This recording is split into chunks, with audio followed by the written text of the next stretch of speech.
Welcome to Night Shadows. I'm Stuart Best, where the paranormal is normal, where that which you thought you knew, you didn't, and where the future can be known if you know exactly where to look. Well, good evening, everyone, and thanks for tuning in and listening. Excuse my cough.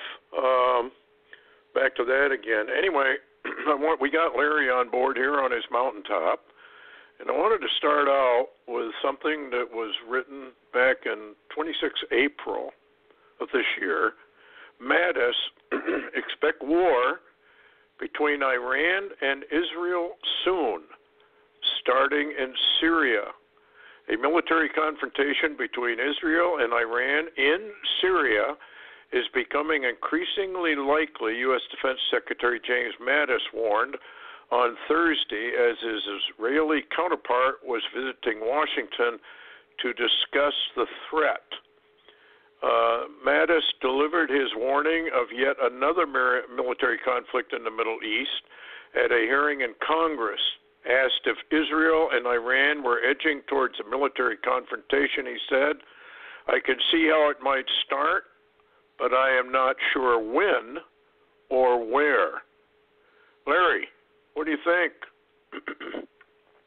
Well, it's really interesting. Deepfile recently reported that Mattis had warned that the Iran-Israel clash is close, but the U.S. military focus shifts out of Syria to Iraq.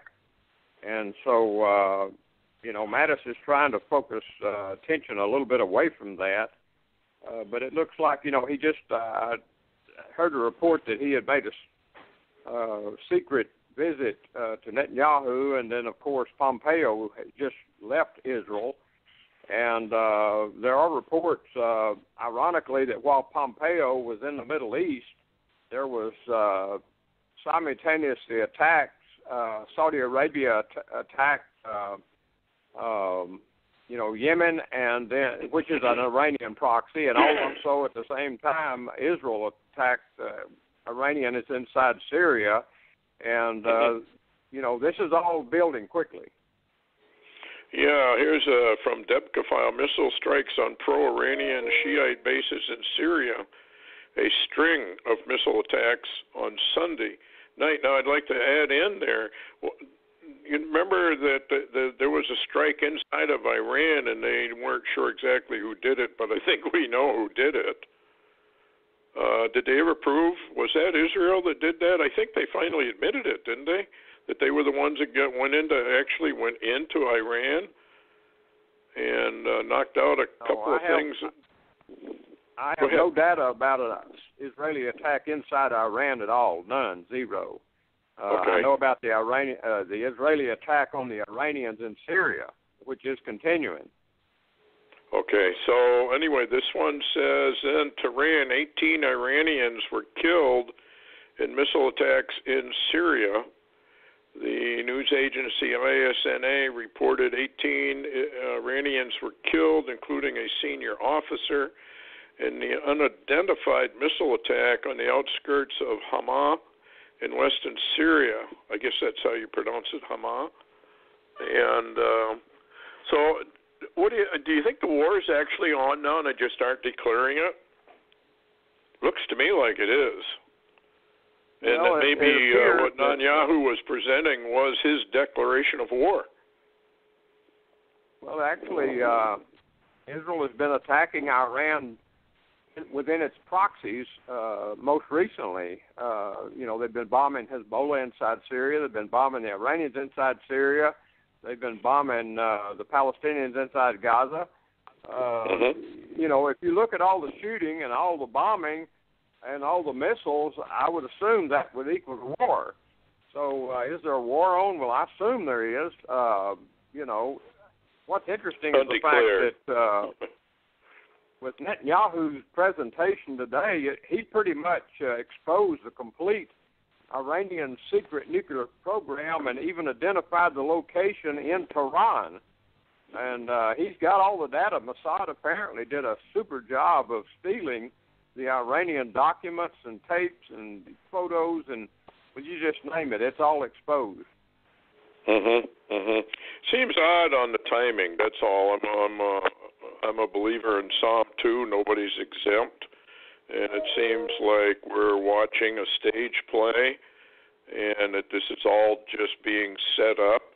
And I hate to say that there's a possibility that some of this is theatrics, and kind of like, remember when what's his name, Powell, went before the UN and said, we have all the evidence, we have proof, they had pictures, they had this, they had that, and we found out later on that that really wasn't true. And here's my take on it. Trump said, you can take it for what it's worth, that he wanted to withdraw his troops from Syria, right? Then the president of France comes over, and he says, you know, it'd be better if you just kind of left them there for a while.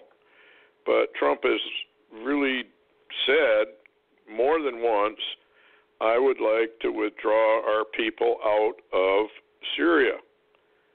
And Israel, of course, would be isolated at that point. So would it not behoove Israel to do something that sucks America into a major, major war over there? What do you think? I mean, I'm just, you know, that conspiratorial mind, and adhering to Psalm 2 makes you wonder that the whole thing isn't just a stage play of the Illuminati to bring in their war that they got to have, because the phoenix rises up out of those ashes, and the New World Order comes about. And with the comments of, who is it, Brennan, that said that Trump was only going to be around for a little while longer. When you put all of these things together, you got Kimmy the Whiz Kid over there, and you've got these prophecies about Trump possibly being knocked off if he's dumb enough to go over there. It just seems a little bit strange to me. But that the fact that there is a war going on here, I wanted you to comment on this, because I know you've done a lot of research on all this today. Unusually heavy Israeli military traffic heading north. What's the latest on that? Well, that's all there is at the present time. These are the heavy-duty trucks carrying Israel's tanks, and large convoys of these tanks are being taken north into northern Israel. And, of course, what's in northern Israel? Well, of course, it's Syria, the Syrian border.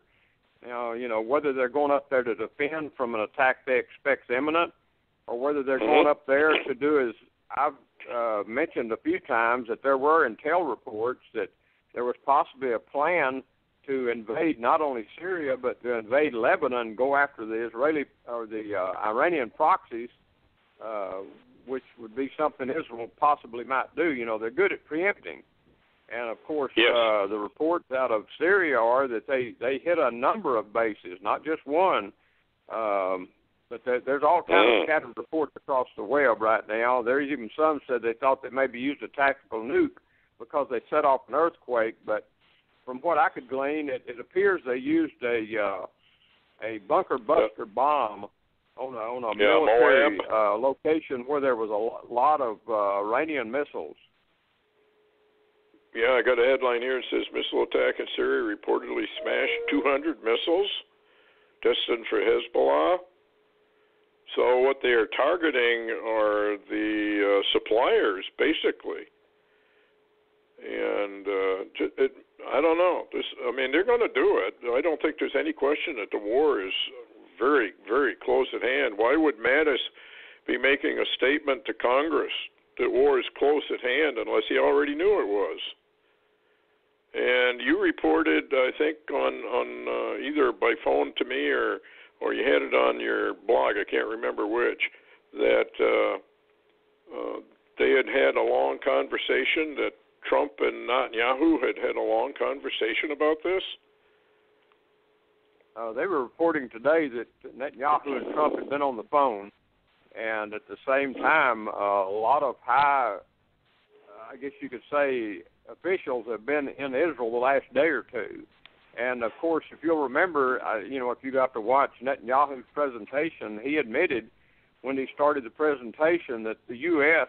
already has all this information and have gleaned it. So when would you expect, with all this going on, that Putin will have a remark? He's been strangely quiet. I haven't seen anything about him. Well, there hadn't been any talk out of Russia since the missile attacks last night in Syria, but Iran is threatening today to, if the U.S. is involved at all, that they're going to strike our naval forces and also other forces, U.S. forces in the region. Oh, well, we do remember, I don't know who gave the prophecy, but we lost an entire carrier group somewhere, and I think it was in the Middle Eastern area, that somebody took out maybe it's the Truman, maybe it's Harry S. Truman's strike force. I don't know, but I do remember that prophecy. I don't remember even who gave it. But if Russia uses their hypersonic missiles, or they've given them secretly to Iran, or they've given them to Assad, what we're watching here basically is, I think Putin has to respond. Does he not? He has treaties with these people. He has to, and he's been invited by Assad to be in Syria. So I can't see how he can remain quiet without compromising the credibility of Russia itself and whatever treaty agreements they have. It would seem to me he has to do something.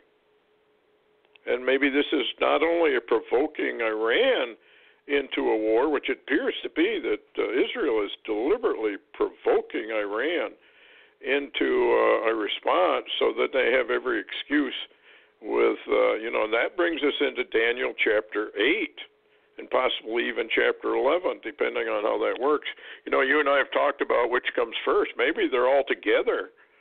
Maybe it's a continuous process that we're watching, like Damascus becoming a ruinous heap. Basically, it already is. It just needs a top off, I guess one could call it, to finish the job.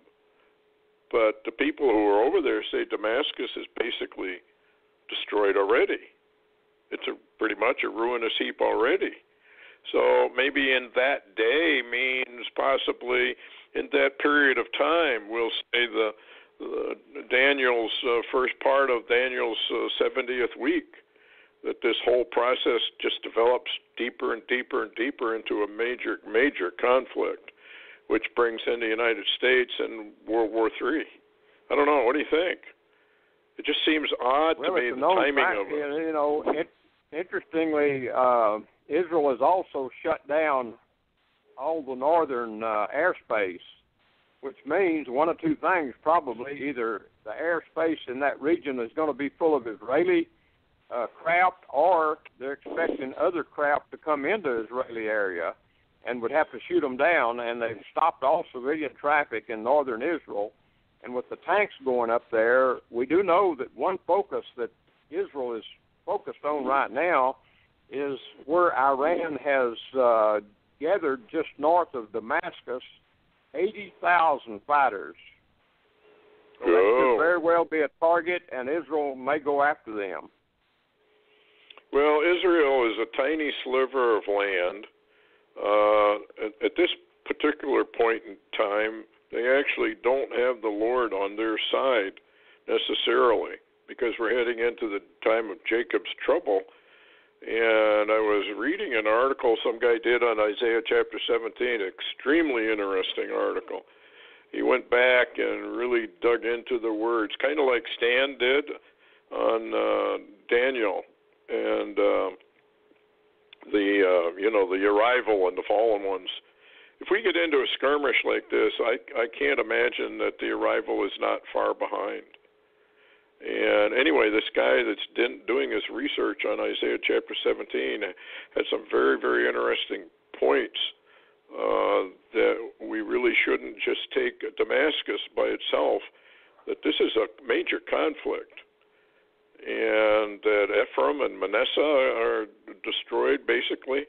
And I've always thought that Isaiah chapter 18 is referencing the United States, and that we are in trouble that way as well, because this is a conflict that apparently just spreads globally over time. So, yeah, but if Iran is going to continue to take poundings without doing anything, they likewise would have trouble with their people, wouldn't they? Because you don't know what what the Iranian people really want. Do they want to topple their leaders? Probably, but you really don't know for sure. But what this appears to me is a total provoking on the part of Israel. Probably for very good reason. I mean, I probably would have done it quicker than Netanyahu has. But it is a provoking, and it's like sticking a stick in the eye of Iran. What are you going to do about that? And sooner or later, Iran is like a sleeping dog. It's going to come forth. And it just seems with these statements from Trump, these statements of Mattis and the rest of them, that the whole world is headed towards a war, and you and I and the masses of the people have nothing to say about it. This is all part of the Psalm 2 rulership, the leaders, the kings and the rulers and the rich men. Anything else going on over there that, is there any light in the tunnel for peace? Not that I can see, no. Wow. So then what we're looking at is the possibility of war and then the peace agreement? Or because I noticed that Saudi Arabia is also involved in this little skirmish. Didn't they do something over there in Yemen the other day? Yeah, they bombed them, actually. That was what I was talking about. I said when Pompeo was in the Middle East that there was a simultaneous raid. Israel did missile attacks in Syria, and Saudi Arabia attacked the Houthi rebels in Yemen. Now, what Israel attacked in Syria and what Saudi Arabia attacked in Yemen are the same people. They're attacking the Iranians. In other words, what's going on is the greatest terror state the world has ever seen, that Obama gave massive amounts of money to build up its arsenals. And I guess in one way, the media will never report it, but I guess in one way you can look at it and say this is Obama's terror group that's rising over the region and has been attacking Israel for months upon top of months upon top of months from multiple locations. Now, if I'm a guy laying out in the street and I've got somebody that keeps sticking me with a stick that often, I'm going to stick it up his butt. Yes, you will. Yeah, I mean, this is what it's going both ways. They're provoking each other by words, by rhetoric, by actions, et cetera, et cetera. So it's just a question, I guess, now. But for Mattis to go before Congress and say, look, this is going to happen real soon, and now we have this major attack. When was that? Last night, actually, or yesterday? No, that was last night. And what's interesting that it dovetails back into is, what you and I have talked about a number of times over the last few months. You kept saying which will come first, peace or war, and of course all the intel coming out of the entire Middle East basically has been pointing, talking peace, but pointing really at war. And it'll be interesting if there's not a conflagration between Israel and Iran that's centered directly in Syria. And, trying to think how to put this. it's possible that Israel has had enough. Well, eventually, look at the United States. Let's say that Mexico or Canada began lobbing missiles into Minneapolis, St. Paul. I don't think it'd be very long before Trump did something about it. And yet when Israel does something about it, everybody pounces on Israel and says, yeah, I got no right to do that. However, if you read what Israel is about in Jeremiah, then you begin to understand what the big picture is. And the Lord is deliberately doing this to make the alignments necessary. Like he says in Isaiah, I've proposed this upon the whole planet, and I'm going to do it. And nobody's going to stop me, which more or less says the UN decrees aren't going to matter a whole lot. And we are definitely going to go into a war. And I'm beginning to think maybe war does come first, major, nasty war. If you read Isaiah 17, this is, Israel does not come out of this very well. This may be the Israeli mistake, too, that the bots talked about a couple of years ago. Remember that? They said that Israel was going to make a major miscalculation, and it wasn't going to work well for them. This could well be it. Well, it's very possible. And by the way, there's a new Barry Rothman intelligence warning out. Yes, go. It's an intelligence warning by Barry Rothman dated April 29th, yesterday, 2018. It says Kim may smuggle nukes out of Korea by train through Russia, and he mentioned the term atomic train. And you and I both talked about this yesterday, and we both had seen the movie Peacemaker. I believe it was the Peacemaker.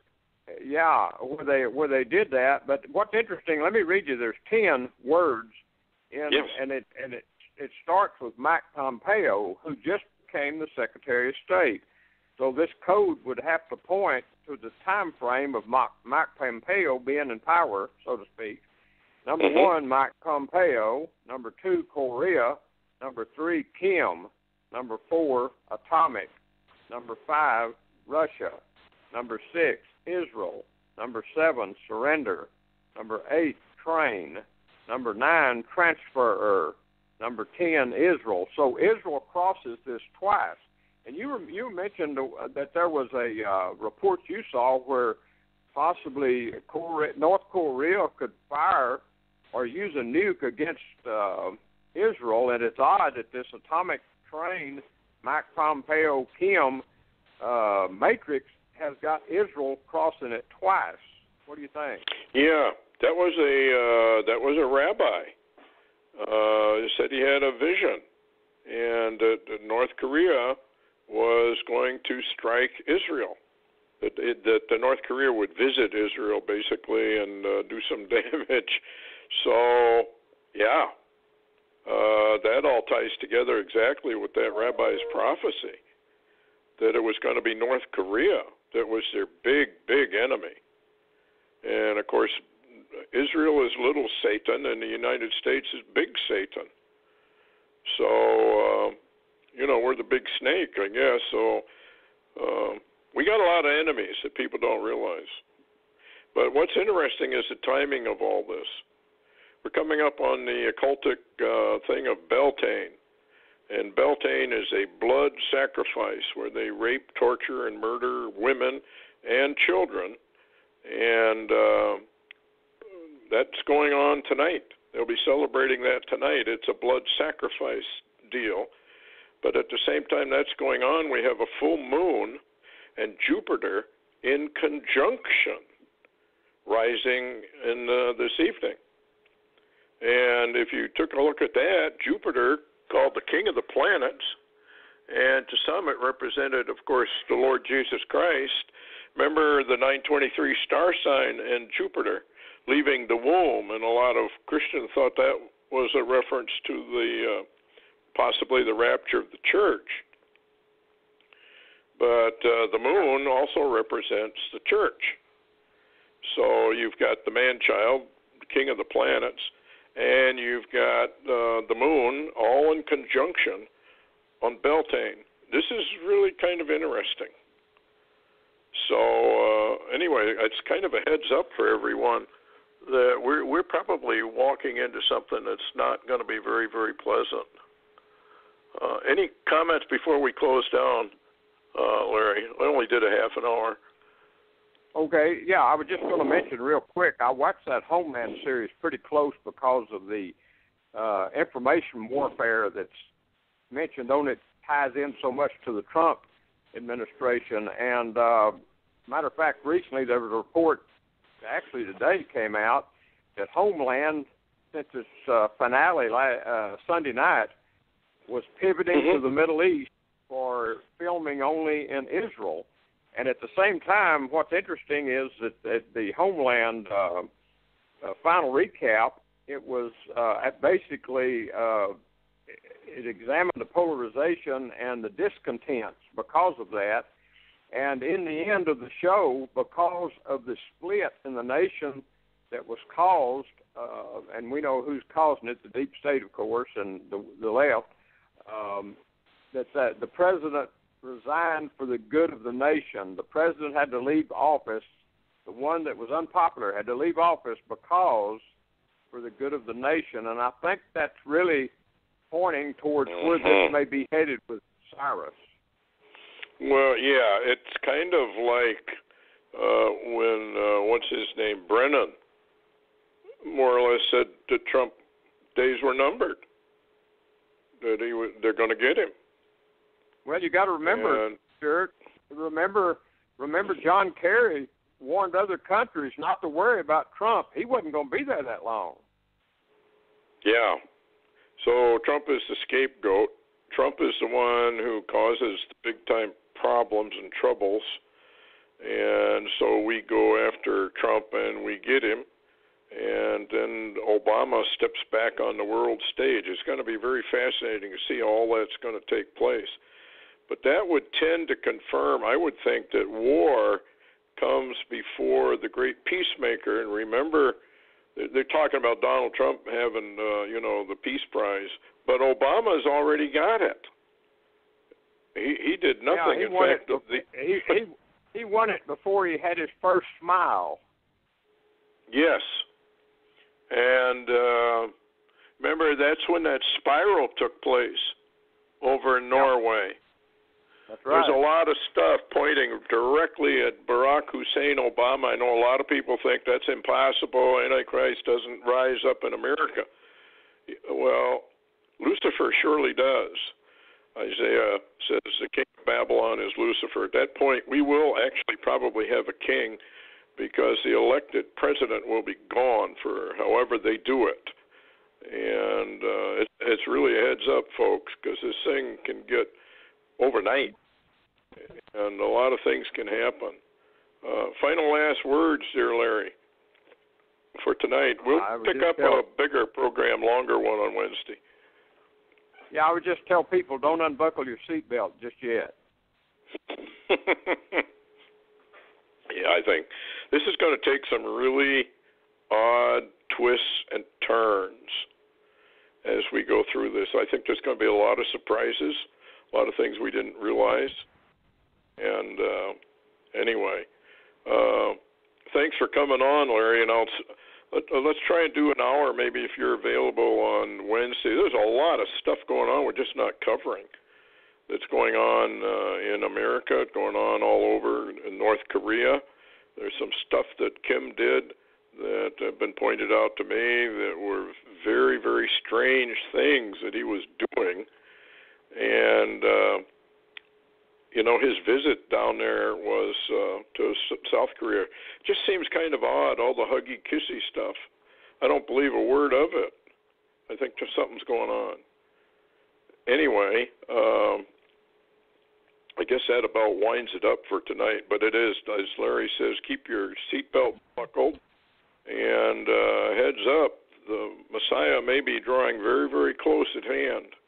And anyway, thanks for tuning in and listening, and we'll see you on Wednesday, the Lord willing, and we hope He is. So good night, everyone.